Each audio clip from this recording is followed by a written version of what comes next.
ready. You ready?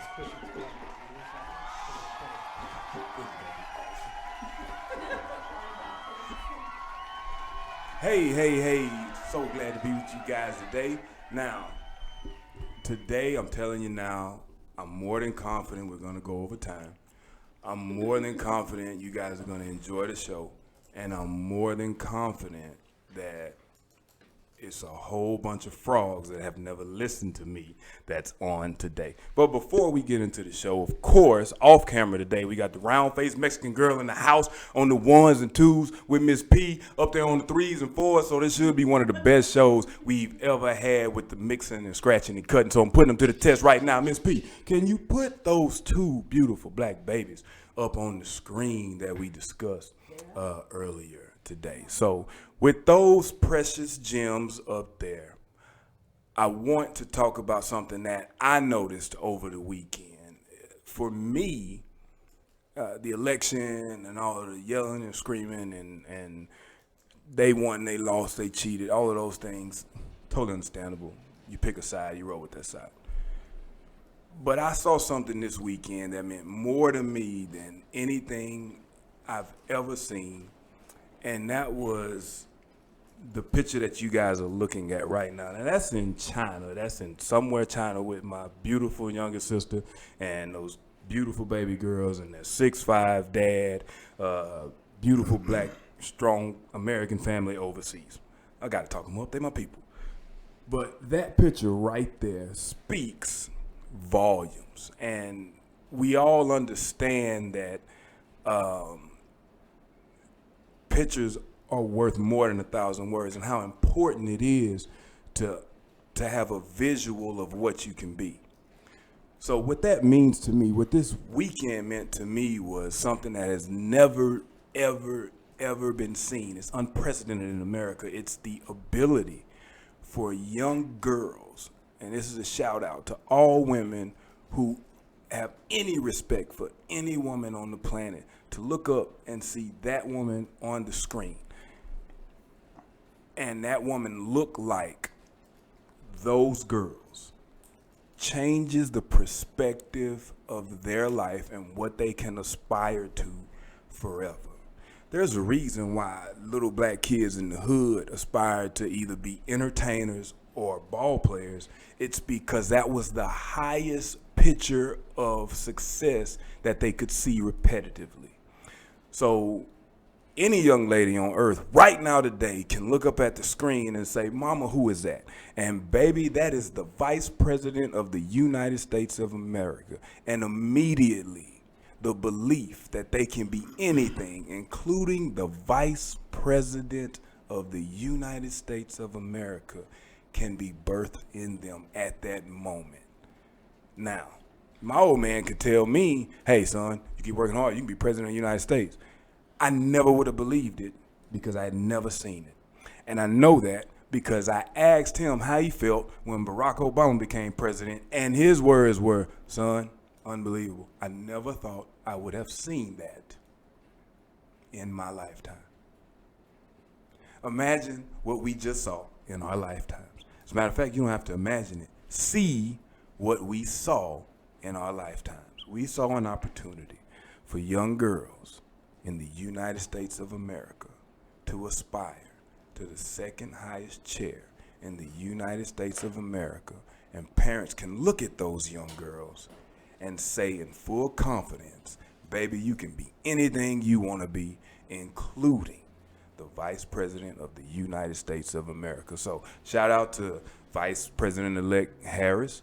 Shout out to President-elect Joe Biden for picking Vice President-elect, because if he's done anything for me, he instilled belief into those babies. And I can never, ever not be thankful or not be grateful for that opportunity. So with that said, we're going to lead right into the show with a gentleman that people have been asking me about, that I am tired of talking about, because the star is sitting to my right, his beautiful wife, Rachel. We're talking about my guy, Jamal Powell. Jamal Powell is a TCU grad. He's an All-American, all-conference, all everything else. Came in 1998. As a matter of fact, when we beat Air Force in 1998, Jamal Powell Powell was standing on the sideline, and he hugged and grabbed the game-winning playmaker. We're not gonna talk about who that was, but he was right there on the sideline. And ever since then, we have been really, really good friends. We've been such good friends that we've kept up with each other. And in that career path of going from TCU, All-American, All-Conference, to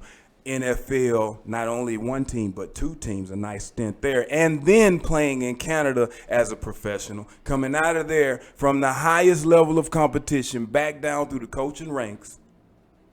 And I'm talking about all of the ranks, Division II, JUCO, Division 1AA, winning a championship at James Madison, and then going to, it gives me chills just thinking about it, because any team in the 112 in NCAA, he could have picked anyone except Baylor. He chose SMU,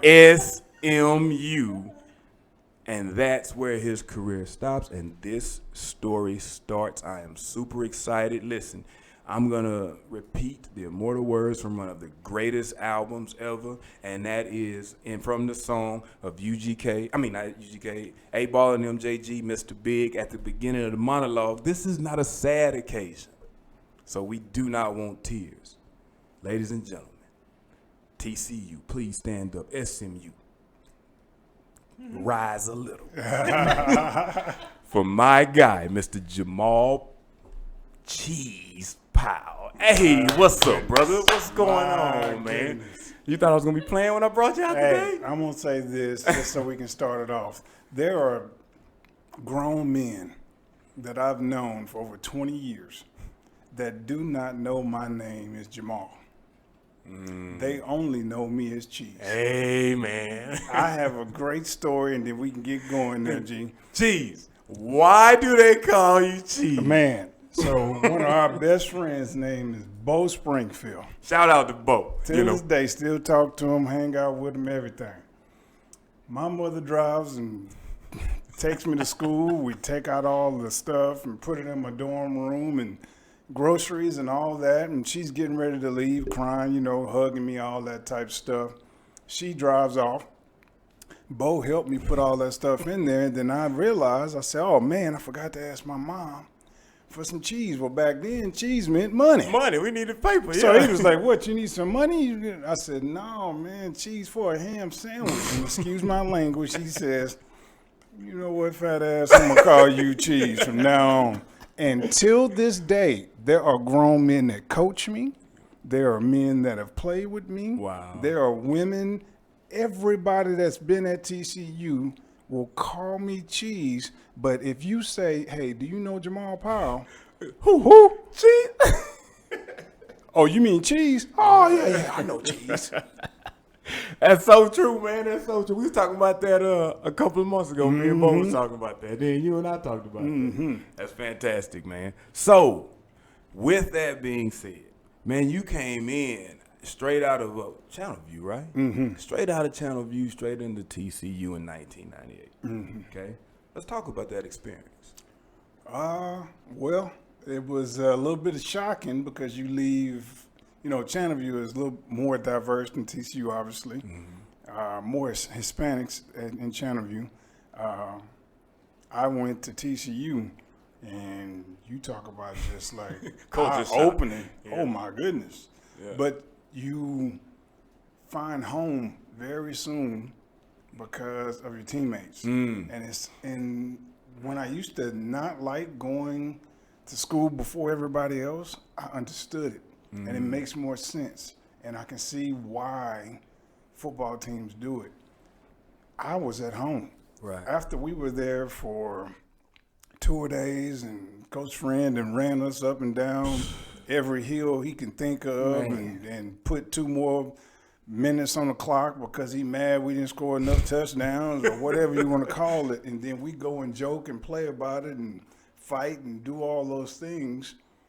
When everybody else shows up, you already know your family's there. Man. So everybody else shows up like, hey, where y'all been? Right. But my family's here. I knew that anything hard I was going through, I could just talk to my brothers. Yeah. And, one of the things I think is great about our society is that football is the best way for young men to understand how to deal with other people. What do you mean by that? Like, what? I mean, other nationalities. I mean, other backgrounds, other cultures. Like, when you're playing football, it doesn't matter what color you are. Right.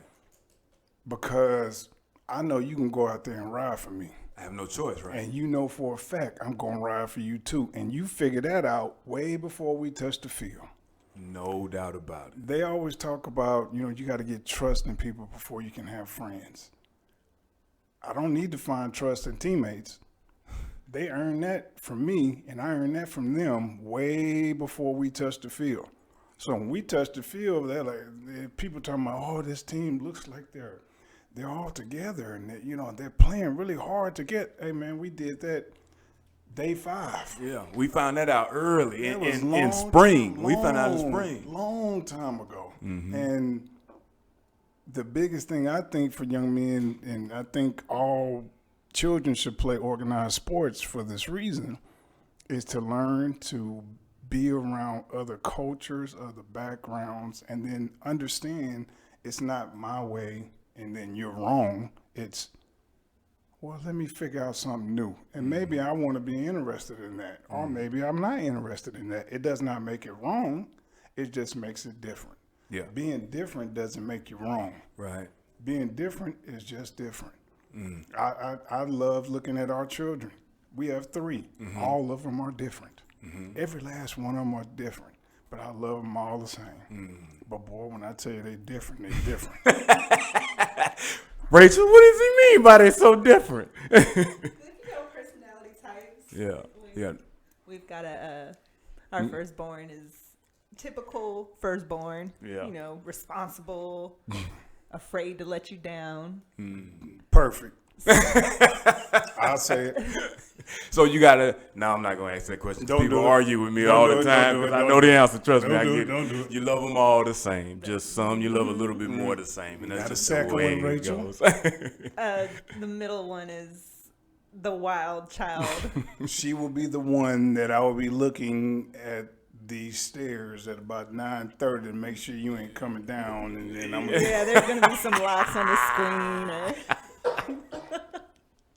Yeah, she's gonna push the boundaries. every last one of them, but got a great heart. Yeah. I mean, just will help Pure. every kid in the classroom. She's does very not. pure. She don't care about color. She'll talk about it, but she does not care. She loves everybody. Oh yeah, she'll let you know. Yeah, my brown friend. Uh-huh. I'm like, baby, what color are you? You're talking about your brown friend. And then our baby boy is. Oh yeah. He's very sweet, but he's smart. Yeah, little daddy slick. Yes. Say it like it is. Say it like it little is. daddy's pretty Smart. slick. I've And seen it. he's cute, and he knows he's cute. There you go. Because somebody tell him all the time, but I'm not gonna say who it is. Yeah. He's talking about me, but he'll be the main one to look at William and be like, You look just like you know you cute. I'm just gonna say this: when he gets to be about 15, 16, he gonna be out there, and I'm gonna have to say, "Hey, boy, No. Hey, when you start the sentence with "Hey boy," it changes everything. everything. don't it? Hey, boy, No. Sometimes that's what you got to do. hey." Hey man, I get it 100%. I get it. I don't even want to go no further than the kiddos because I know them and he is slick. And we had the Yes. whole pumpkin conversation at the table. You know what I'm saying? But you can't be slicker than me. So- not at that age, not at all. You said that they have a pure heart, Yeah. and I've been sitting on those words. And Man. what does that explain? That like what? Okay. Because I know they make mistakes. You just told me what kind of kids they were. You Yeah. just told everybody, but they have a pure heart. What's Right. differentiate that? I think, okay, so my wife and myself, we grew up different. We raised our children a little bit different. But the one thing we have never had a problem with is letting them know what's right and what's wrong. Because, it's been said, as soon as you hit the earth, you know right and wrong by the feeling. Like, you do something, that feeling is either that's right or that's wrong. Our children, we teach them that all the time because our job is to make sure when they leave our house, they're prepared for this world, whatever state it's in, right, when they leave. Because we are to shield and protect them while they're at our house. Well, while they're at home, we can control a lot of things. One thing I know we do control is be honest, be forthcoming. Make sure that what you're doing, you're not doing selfishly. You're doing to be able to help others. And if you look at all three of my children, they will share. Yep. They will say, yes, sir, no, sir, yes, ma'am, no, ma'am. And this is really big for me. I do not understand why children are not made to say, yes, sir, no, sir, yes, ma'am, and no, ma'am. That is a very big thing for children to learn. Why? When you grow up, respect. Oh my good gracious. Man. Yeah. We always talk, me and my wife talk about it all the time, trust and respect. Trust is earned. Like, it doesn't matter who you are. You have to earn trust, either from being a parent, being a child, being a friend, being a team. It doesn't matter. You have to earn it. But respect is given. It doesn't matter who you are. You can give someone respect. They can be the president of the United States of America, or they could be someone cleaning the toilets at a Holiday Inn. You can show respect to that person. That goes back to what, and I'm not interrupting, I'm interjecting to say that goes back to what we were talking about the other day when we were saying no one life is important than the next. Oh my. You gonna let me jump in? Yes, go ahead. So you know, things that me and my wife deal with, other marriages might not have to deal with. I have cancer.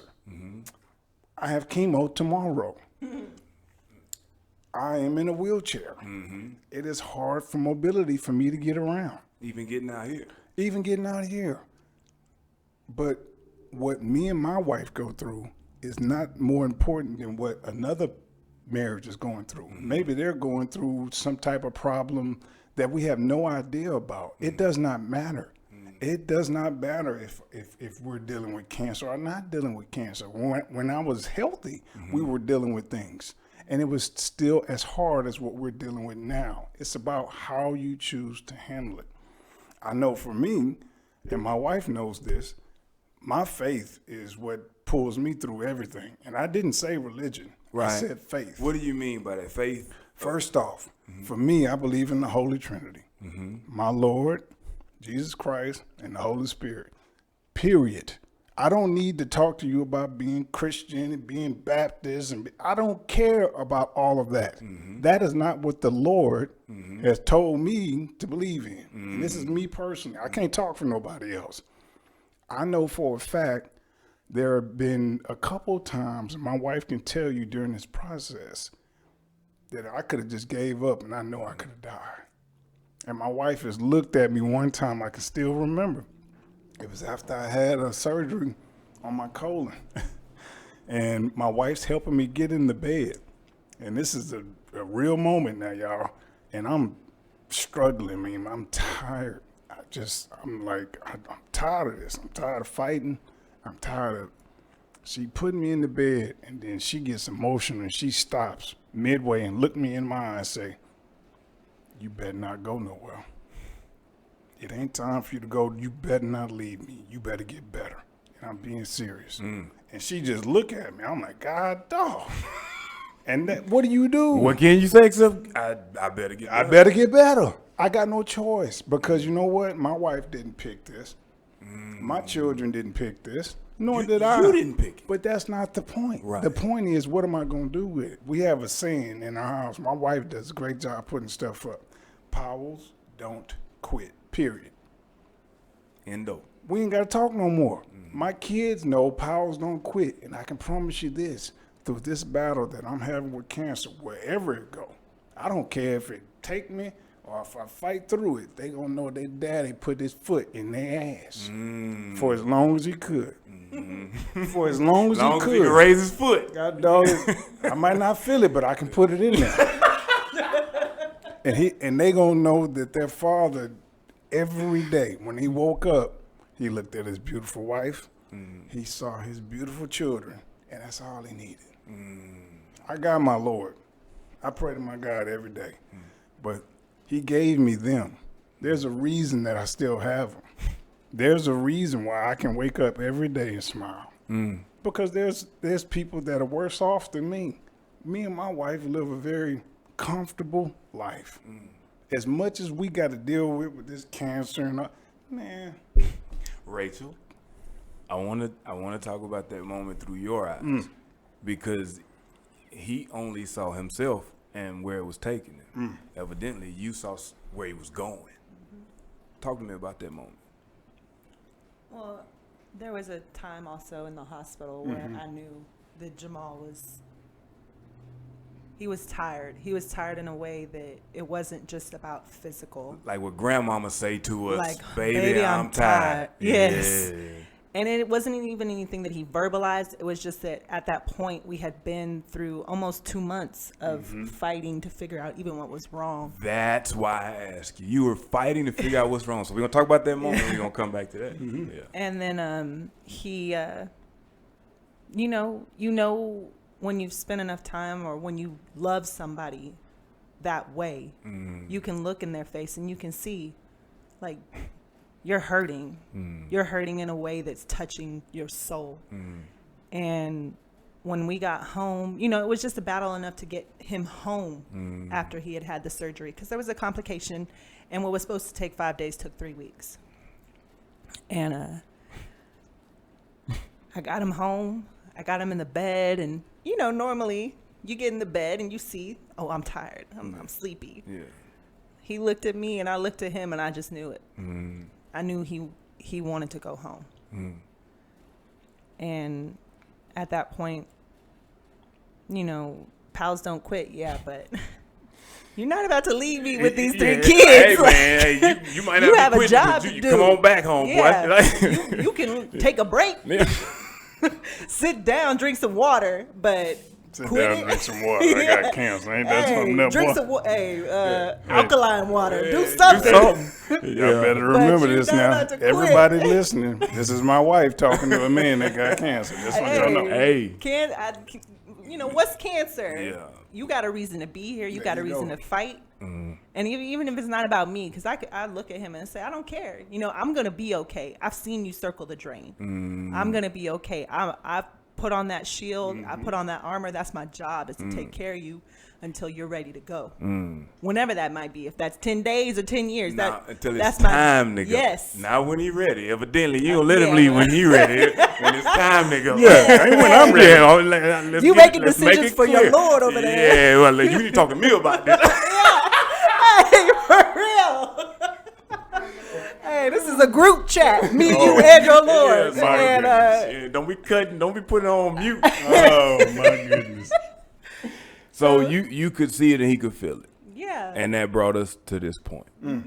So you said that there was a journey on the way to finding out you had cancer. Like you took a long trip just for the answer. So I can remember. Let's set it up a little bit. You won a national championship as a coach at James Madison, yeah. You've been coaching through the ranks for 11, 12 years, I believe. You had just pushed out of your career and playing in the coaching and worked your way up the rank. That's a long story in and of itself, Right. ladies and gents. I'm here with Jamal Powell, Jamal Cheese Powell, and his beautiful wife, Rachel Powell. You start moving up the ranks. You get a job at a mid-major D1, everything changes. Right. Your tax bracket Right. changes. Your neighborhood Yeah. changes. Your responsibilities Yes, change. sir. The stage changes. You're at a recruiting trip. Oh, you're man. recruiting kids. I know because I would call you. Hey, Yeah. who you got? Who you looking for? How Right. can we help? How Yes. can you know? Yeah. And then Wow. you get home. Talk us through it. All right. So, first off, let me say this. TCU, Horned Frogs, I love y'all. But I want you to understand this. Sonny Dykes, I'm going to say it again. Sonny Dykes, Shout out to Coach Dykes. the staff, and SMU as a whole has treated my family. I can tear up right now. Do it. Take your time. They have been there for us every step of the way. And I mean every step of the way. Sonny Dykes, it's his birthday today. Happy birthday, Coach Dykes. I'm going to say it on the radio. I love this man like a brother. This man, I can't say what he's done for us. I can tell you, and I've said it to the team, this man is an angel put here on earth. And I know he is here to help me because he does it without asking. He helps without asking. And then when you try to return, man, what is wrong with you? That's not why I did that. No. I love you, and that's why I did it. And I believe it. You understand? I believe it. People can say, oh, I like you. Oh, man, I trust you. Oh, and you can sit there and look at him like, question it. Yeah, I don't know about that. This man is genuine. So we just had a camp, and we had a a graduate transfer coming in. Took him to a little barbecue spot out in Dallas. I went home. My arms started itching, and I was like, what is this? So I went to the doctor. The itch started becoming a pain. I went to the doctor. I went to the team physician. They gave me a Z-Pack because they was like, well, it could just be like a pinched nerve or something like that. We go out to dinner. I go home. Me and Rachel stays up almost the whole night. She rubs my back, rubs my arms. She's doing everything she can to try to get me to fall asleep. I wake up 5:30, if you can say wake up, jump in the shower. I'm driving in because we're about to have breakfast with the young man. On the way, I call her and say, I'm going to the hospital. My arms are burning. I get to the hospital. They give me, I forget what it was, but it knocked it out.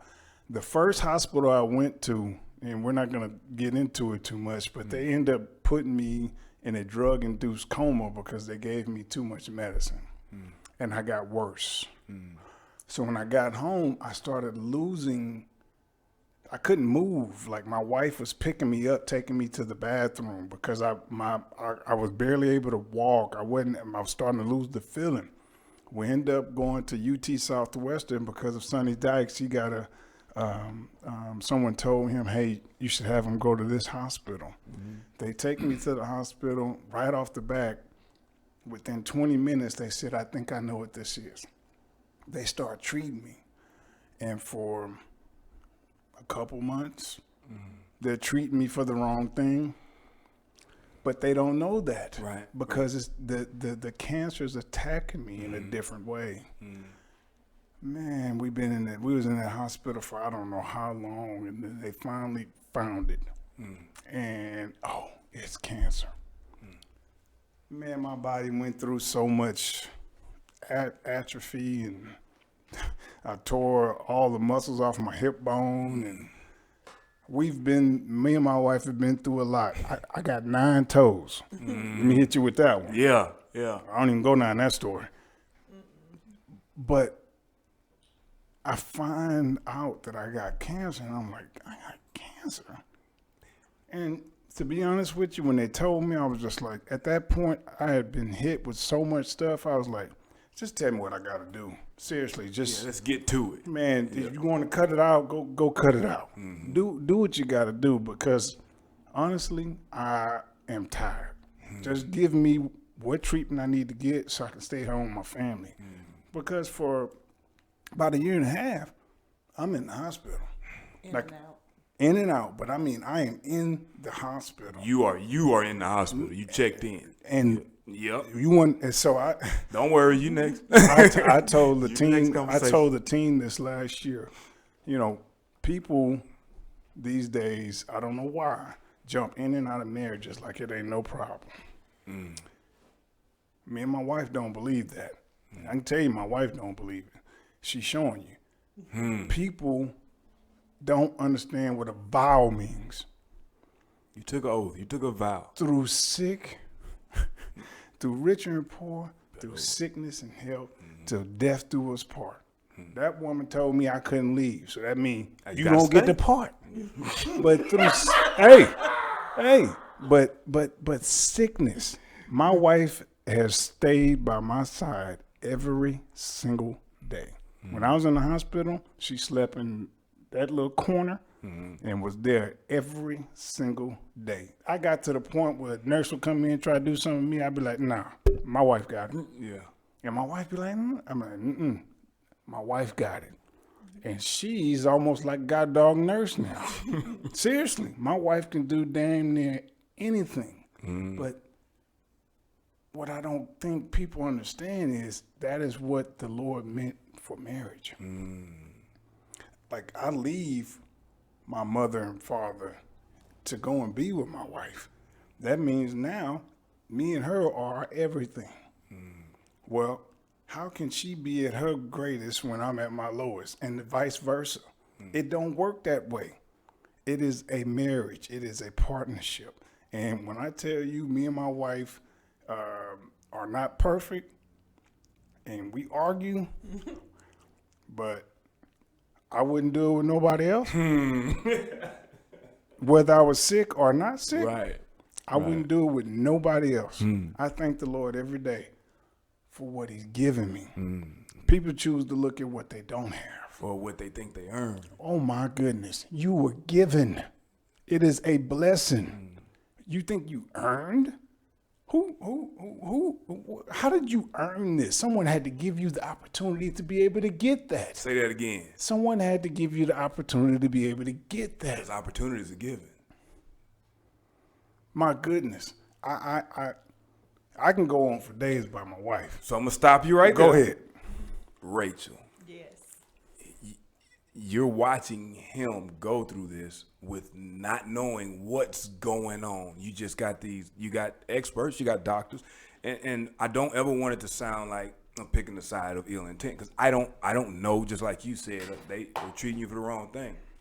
And doctors, I know that's not ill intent, but I have no idea of what you were seeing and what you had to go through, and then what you were being brought through. It's two different things. Like, he's going through it and you're going along, just like he said. So what were you seeing? What were you feeling in that space of chaos and unknown, basically? I don't think that it's uncommon when you're dealing with healthcare, especially when your loved one is sick or when you're sick, to believe that a doctor or a nurse is going to know better than you. So when we first got to that first hospital, I had that idea, these doctors know what they're talking about. Surely they know what's going on with him, or they're going to figure it out. And unfortunately, Jamal had seen 2 neurologists, and both of them said, this is not neurological. We don't know what's going on with him. We think it's stress-induced. And initially, I went along with it. They drugged him so badly to the point where I had to really take on the role of being his advocate. Whereas Jamal, if anybody knows Jamal, don't speak for me. Yeah, don't talk for me. Don't speak Don't for speak me. for me. Don't do for me. Yeah. Like, I got it. I'm a grown man, and your job is, as my wife, is to get behind me and let me lead our family. And here was a situation where he couldn't lead for himself. And it was a process. It was a process of realizing, getting him home and watching his physical health deteriorate and knowing something was wrong, of being like, okay, let me go back up here. Hey, I want to see what happened. What did you give him? And having realized, like, oh, they could have killed him. So you got out of your feelings in the moment. Yes. You needed to be in logic, where where you were the Like, most what emotional. happened? You had to Yeah. focus on what was going Yes, on. Okay. Exactly. Okay. And realizing that they had given him so many drugs that if he had been a smaller man, if he had even been the size he is right now, they probably would have killed him. And then we got to that second hospital, and I decided then that nobody knew my husband better than I did. No matter how much, academia, how much studying, how many degrees, doctorates. Right. You didn't know Jamal better than I did. And so you're not going to sit here and tell me how to handle him or what he needs. I'm telling you, those things aren't going to work anymore. And I had to shift from being a woman who played her part to being a woman who was in charge. So you had to because go he from needed- Pip to Mike. Bruh. That's what Was it scary? No. Okay. No. No. And I'm going to tell you no on my part because I saw it happen. Right. There wasn't no fear over there. Gotcha. It got to the point where I had to switch it into a level of I will hurt you before I let him hurt him. I meant it. If it had to come to physical blows, like I will push you out the room, I will body slam you. Yeah. You know, like To get it because done. you're not gonna do this to not my husband. Right. Not my husband. Right. We were in, I'm Golly. sorry to cut you off. We were in the hospital and there was a team of doctors that were around us. I don't know if you remember this, Rachel. And they had been testing me and doing all this thing. And they come see me every day. Every day they'd give me an update. I guess Rachel had enough. They came in with the same old. And Rachel said, hey, okay, that's enough. What's wrong with him? Y'all put him through all these tests and y'all done x-rayed his body and y'all done scanned and did all. What is wrong with him? You haven't told us what's wrong with him. You said what you think is wrong with him. We've been in this hospital this long. I want to know what's wrong with my husband. And I looked and I saw that tiger coming out. I was like, hey, y'all. My wife is a little emotional right now. Which usually in the past, when there's confrontation, I'm the one that's like, dial it back, baby, dial she it back, bad me back. dial it back. When I tell you wasn't no fear, I looked over there. I was like, she about to tear these people up. I said, Hey, Hey, he y'all. apologized for me, and I'm like, don't apologize for me. I'm not sorry. You know. I already know. oh my goodness. I felt that way about them shrimp. But keep Oh yeah, we gonna get we the gonna shrimp. get to that. It made everyone understand that walked in my room, you're gonna be held accountable. And when I was able to then finally start talking for myself a little bit more, they were being held accountable by both of us. At one point, G, the only thing that I could actually feel was my neck up. I couldn't feel nothing else on my body. And so I wouldn't move it. And it was like, I can't tell you what the feeling. Right. But I had my wife. If something was going on, I just look at my wife, babe, can you help me? I got you. I got you. But again, I'll go back. It wasn't no fear in her taking over Right. what she needed to take over. We are here with Jamal and Rachel Powell, and we are talking about his journey from All-American to sitting in this chair with me right here. Grace-O, we got anything on the line? We haven't forgot about you. What we got on the line, Grace-O? A lot of cries for cheese. Cheese. And then Reggie says, "What's up, Rachel?" Talk a little louder, Grace-O, like you got to scream almost. Well, I figured you were gonna tell them. And Stokes said he's glad you trimmed that raggedy beard. Hey, man, I'm kind of glad you trimmed that raggedy beard, too, bro. I mean, It was looking a little rough. Believe me, I'm with you. I needed to do something with mine, boo. Hey, stoke someone to talk about somebody's beard. You ain't lying. My goodness. I seen. 3'8". I love you, Andrew. All right, remember, we can't do it to him because he'll get online and we'll be back and forth. Shout out to Coach in I love you, Illinois, and we Beard. love you, bro. Shout out to Coach Haystoke in Illinois. Shout out to Coach Haystoke in Illinois. We're going to leave it at that. Former roommate. So now you're out of the hospital, you're in chemo, you're getting treatment, you're doing physical therapy, you're doing OT, PT, all these other T's that come with it. But there was a point, the transition out of the hospital Right. into the reality of day to day. Right. Now, for people who don't know, I saw you at your athletic peaks. Right. And when I came back, you know, I tried to get at you in the hospital, and they kept moving y'all around. So did they tell y'all? Did Coach Paulo tell you that? Yeah, He did. yeah, he So did. you know, we dancing around looking for you. But be that as it may, now you're transitioning from the hospital to a consistent stay of what is now regularity. Right. What is now your normal. Right. To go from that athlete, the highest level, to people have to wait on you Right. or prepare things that you just did. I don't want to say Right. took for granted because Oh, yeah. we brush our Oh, teeth, yeah. we go to the bathroom. Like now, these things you can't just I do. need help for everything. Everything. Talk to me about that mental transition. What happened back here? You over there tearing stuff up. Talk to me about that mental transition. All I can tell you is it's hard. There's no other way to put that. I was raised by my mother to be a strong, and I'm gonna say it, black man. Absolutely. That's what she raised me to be. Okay, stop. Your mama made some of the best gumbo on the On planet. the We gotta planet. do And it. we gotta do it. Because you let it in 3 times and I've been trying to hold back. So we're gonna get back to the transition. But- Yes. So his mother, glorious woman, beautiful woman. She makes sure, G, I'm gonna be here next Sunday. You better make sure you get some of that gumbo. Yes, ma'am. I walk in the house on that Sunday. G, hey, you make sure you get your bowl of that gumbo. Yes, sir. Yes, ma'am. Now, evidence shows that there was no picking through the through the pot. Evidence shows. Evidence shows we just scooping and we going. And she asked me, G, you want some more, baby? No, ma'am, I'm good. You want something to go? I look at you. Take something to go, G. There you go.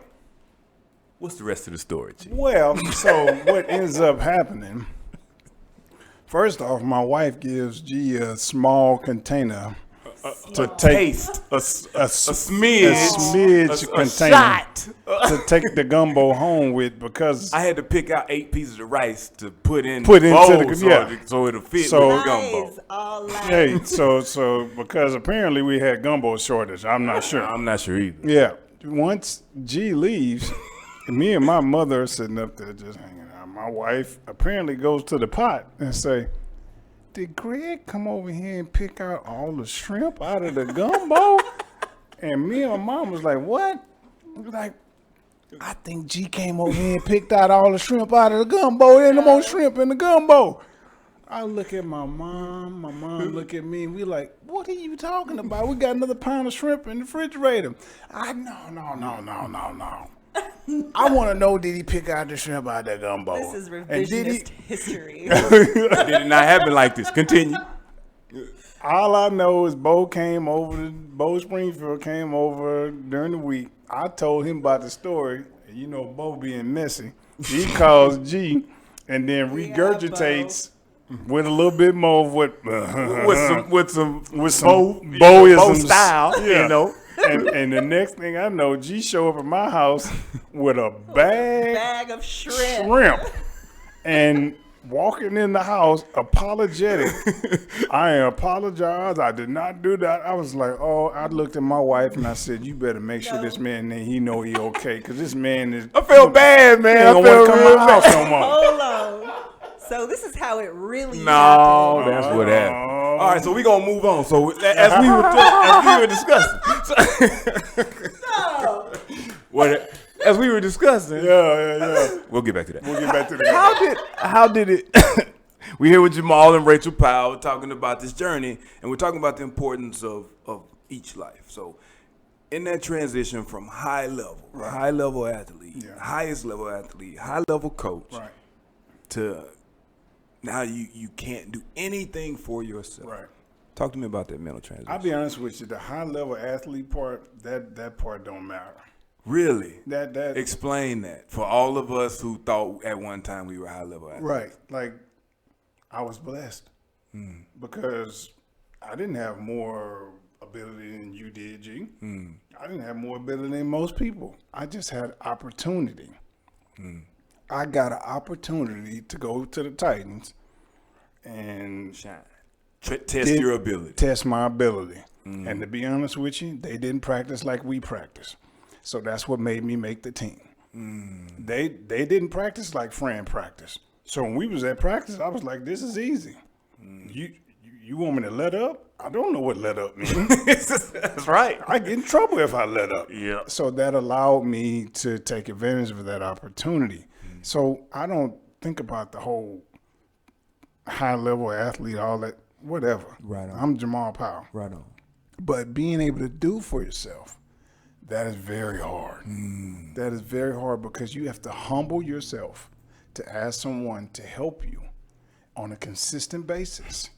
And regardless if it's goodwill, not goodwill, it doesn't matter. At some point, You still need the help. you need the help, but that person, and I'm gonna tell you, my wife needs a break. I am so thankful that last week my wife got to go away for 3 days. And when I tell you she was so happy, she went to a cabin that was probably 600 square feet. Yeah. It had a bathroom, a shower, 2 burner stove, a mini fridge, and a bed. And everything you needed. And a goddamn Picture window. She sat outside. She made a fire. She made steak. You had no ball. It was amazing. And let me tell you this, G. The one thing that I told myself, because this is hard for me.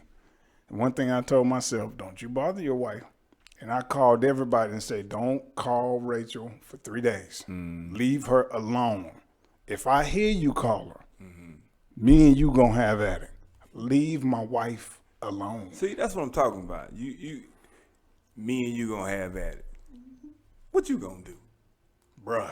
Exactly. Hey, that's what I mean right there. Right back at it. Even though the foot, I might not feel it. There it is, I can right still there. use it. Still use it. Oh man, God, G, you got me. Okay, so Go with it. My daughter, our second daughter, she's Tell the people her name.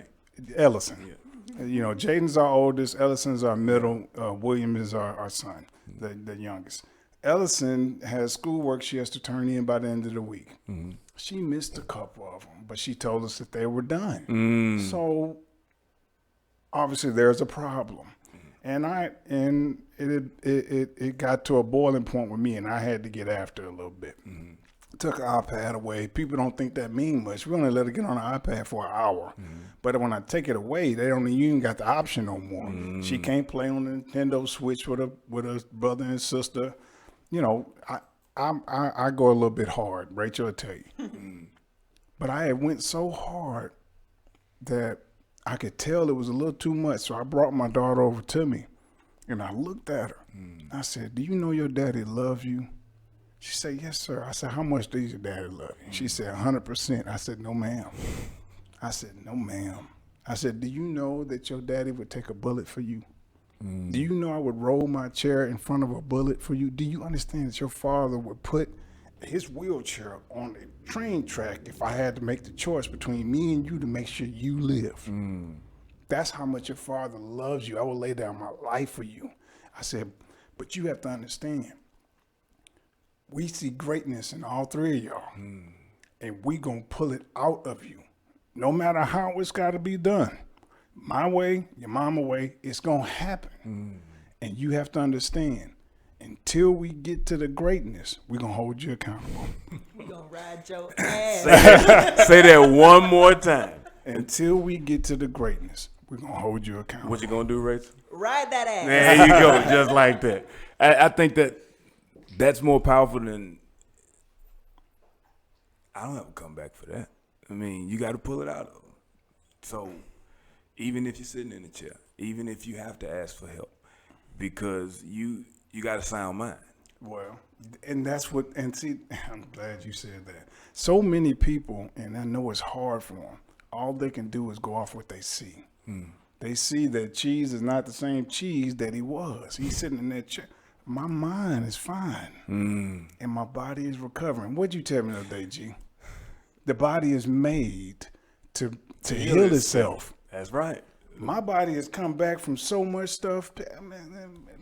When I tell you I should have been dead 3 times, there's a reason I'm still here. It ain't for me to know. I was going to say, but what do you think that is? I have no idea, but you know what? I'm going to wake up every day, thank the Lord. And when I have interaction with other people, make sure that I am doing what he would want me to do in that situation. I'm raising my children to understand that the Lord leads me in this household. When I talk to other people, they try to talk about, hey, you're so inspirational. Hey, man, I'm not doing nothing but waking up and being myself every single day. What did I say when I finally tracked him down? What was the first thing I said? Say, bro. I ain't going to treat you no different. Then the moment I've been knowing you, that's what we do. And what did you say to me? I forget. You was like, G, I don't expect you to do nothing. That's exactly right. That's exactly. And the thing that's hard for people is that they don't understand how to not treat me. That's why I brought different. that up. And I understand. And I don't get upset with them. I just want them to move past it a little quicker than what they're ready for.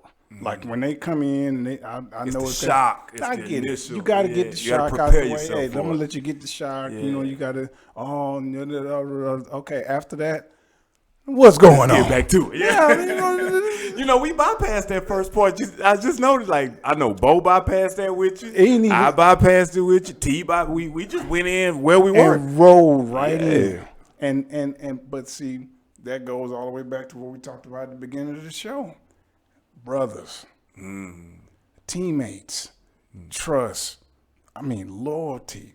I mean, just I know there are teammates that are probably listening to this that right now, if I called them, they get in the car and drive to my house and do whatever they could to help me. Yep. They without question. It'd be 9:30 at night. Hey, Ty Gunn, I need you to come help me. My wife can't do this. I'll be there in 45 minutes. Brady Bear. Sean Worthy. Sean Brady Worthy. Bear. Oh, Sean Worthy. Sean Worthy Shout out comes to over. Sean Worthy. Shout out to Sean Worthy, TCU, academic advisor. Sean Worthy comes to my house probably twice a month and cuts my yard just because. I brought it up one time. I was like, man, my wife kind of messed up our Yeah, he's treading lightly. yeah, my wife kind of My wife did something wrong. I'm just joking. Hey, so like we he's I'm not. Hey, so we end up losing the guy that was cutting the yard. Well, I brought it up and Sean was like, "Oh, I got that." And I thought he was gonna come over once. Oh my goodness, he comes over, and he won't even tell me when he get there. We just be in the house, You hear the lawnmower going. and then my kids will go outside and say, "Mr. Sean here." Yeah. And he is pristine, but this is something that he loves to do. I was about to say, do you know why he does it? He likes it. It's He therapeutic loves for to him. do He it. gave him an opportunity to do because he knows you. He knows about the opportunity. We've had Joe Hill, Sean Worthing, Chad McCarty come over and clean out our garage. People will give us help without asking. Why do you think people genuine, and I'm not talking about people who help because they're helping a cause, or because none of this is bad. Help is always good, or people who help because they feel like they need to, or they should, or they feel bad, or they feel good. But the consistency of the people that he just named, or people that are in his family that just jump to help, or friends that you've seen literally consistently come and go. Why do you think they help him? Like, not help the cause, help him. I think it's one of those things that I tease him about, but I am a little envious of it. To know Jamal is to love Jamal. And there's not a person, I've met people where I can tell they don't like him. And I look at them and I'm like, you need to stay away from me, because if you don't like my husband, like something's wrong with you. Yeah. Jamal is one of the most lovable, likable, good. Just we talk about our kids with their pure hearts. Like Jamal is a pure heart. No matter what he's been through, he believes in good. He believes in people, and people want to be around people that make them feel good about themselves, even if he's telling them what's wrong with them. He has a way with people that is so special, and I feel like he is constantly investing in his relationships, and so it feels good for people to invest in him. they're getting. They expect a really, return. It's a real return. It's a real return, but I don't think that they expect it. No, they expect that feeling. It don't have to be from him, but there's a return of. I know I feel that way when I leave. I mean, do we not? We talked about that right around. I was like, man, you think I do this for you? She said, Yeah, I get really, more out of I this. I do. get way more out of this than you do, bro. Like, did I not? I mean, so I know what you mean. I'm saying that to say I know exactly what you mean by that. It's because I help people for what I call a selfish reason. Because I help because if I needed it, I would want someone to help me. That's why I do it. Right. If somebody's trying to get out of a car and that, I'll open the door because I know it's not for the thank you. I know if I'm stuck and somebody's walking past, I'm like, please Somebody help me. Help me. That's what I'm saying. Like all the help I've given. So it's kind of selfish, because for that feeling. Now, you'll help anybody. You won't help everybody. Right. You'll help anybody in emergencies. You won't help everybody. But why do you think people help you? I don't know. I tell her all the time I don't know. I don't understand it because I don't ask a lot of the times. Exactly. And I appreciate, I thoroughly appreciate, but I don't fully understand the level of kindness that my family and myself receive.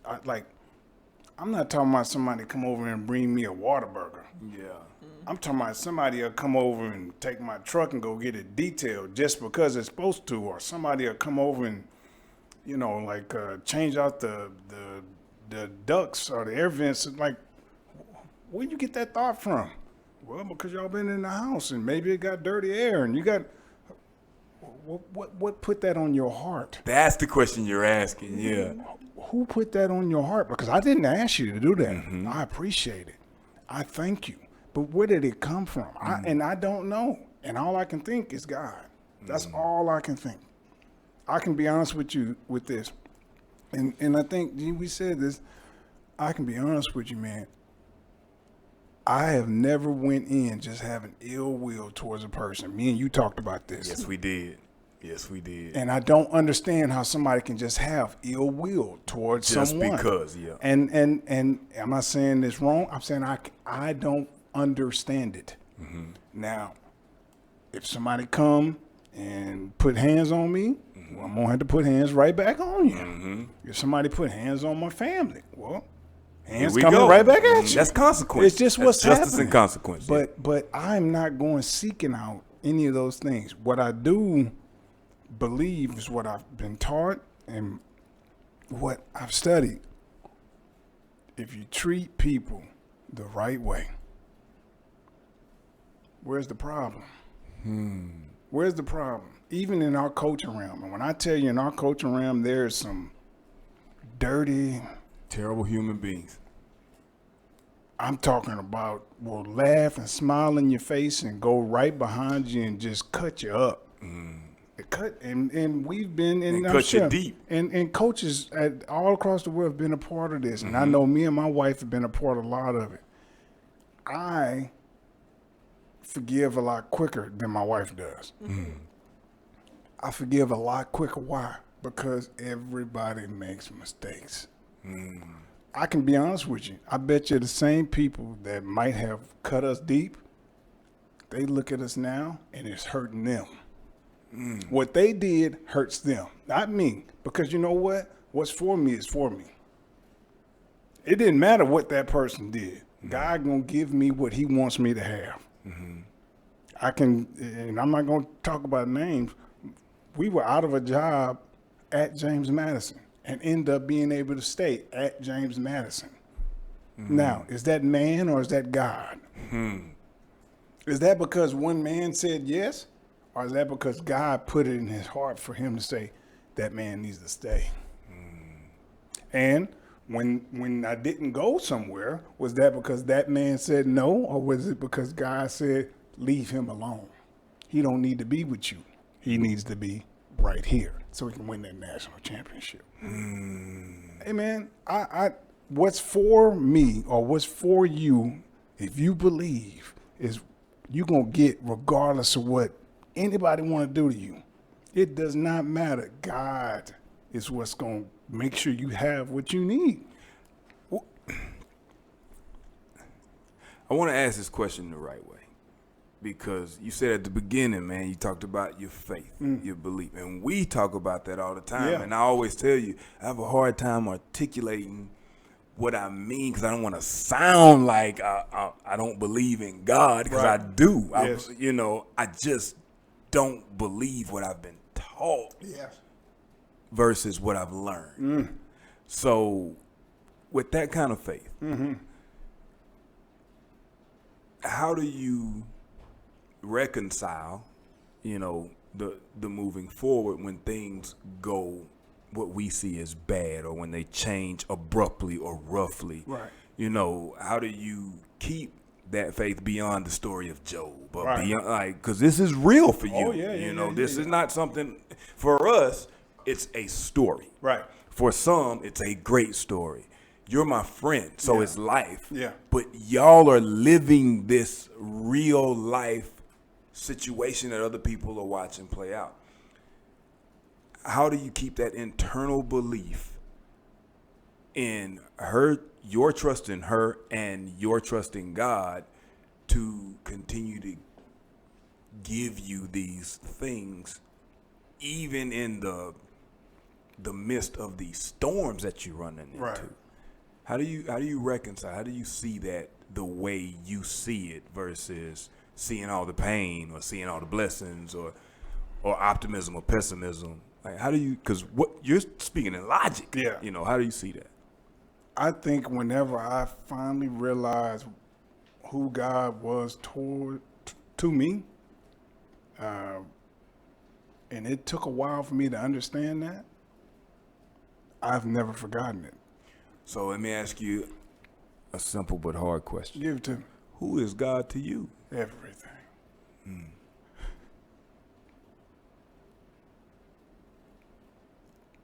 Everything. Everything that I have, everything that I am, everything that I will be is because of the Lord. I have been blessed so much. So much. And people only want to look at what they don't have. Because this person has this, or this person have that, or I want this. Me and my wife has moved over how many times? Like 8 or 9 times. 8 or 9 times. You said it. We've worked through the ranks. Through the ranks. I was at GA. I was at Division III. I was at Division II. I was at 1AA. And then all those things. We were out of a job. All those things. And I will tell you this. My family never wanted for nothing.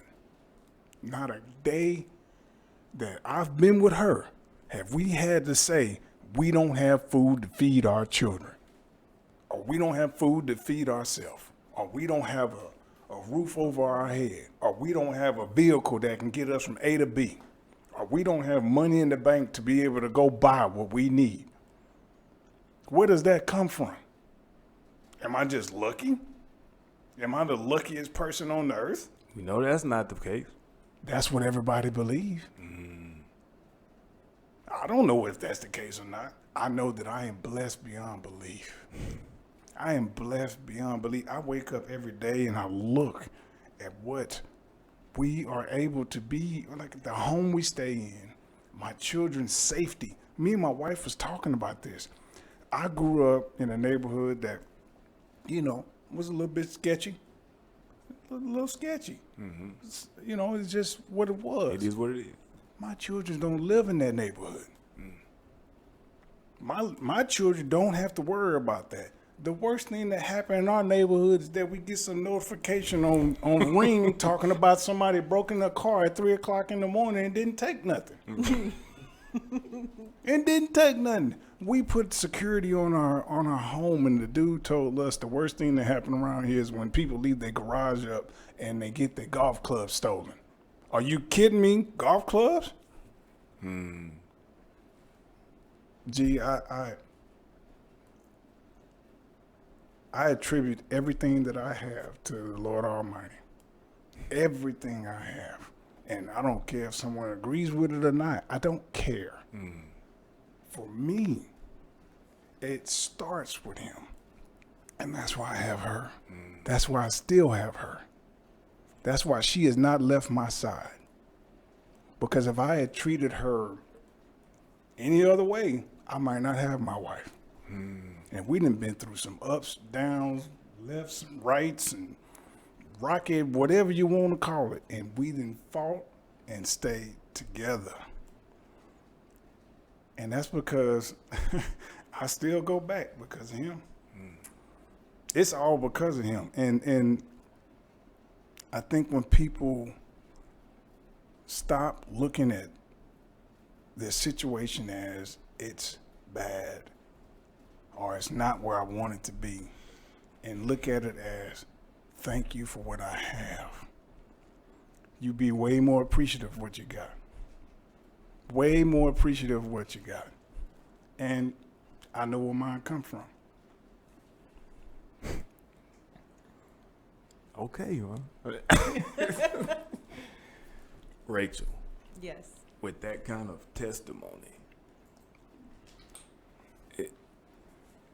where do you get your continual confidence and belief from for you to continue to be who you are to him? Well, I'm an agnostic. So that's why I asked you where you got it yeah, from. it's a definitely a different journey than Jamal's. I love that about my husband, but for me, I pretty much subscribe to get up every day and do what you're supposed to do. And For many people, I'm fully aware of. There are many people who may not know what you mean by agnostic in that belief. A quick summary of what that means to you. To me, it basically means that I believe in a God or in a higher power. But I also believe that there's more than one way to the mountaintop. I've also been called agnostic. That's why I know what you're saying, because that's what I meant. It's hard for me to articulate. I know there's a God. God has done things for me that it's hard to explain to people. I also know there's some just things that just aren't right about what I don't want to say right or wrong. Well, I mean, believe that don't everybody, fit for on a personal on my level. logic, and my Yes. thought process. Yes. So yeah, Yes. that's why I said it's important to make that differentiation. So with that, how do you stay in the game? I watched my mom get up every day and do what she had to do to get to the point where she could, achieve her goals. She wanted to be a teacher. Unfortunately, my parents, they didn't stay together. She took my brother and myself, moved back to California, lived at home, got her degree.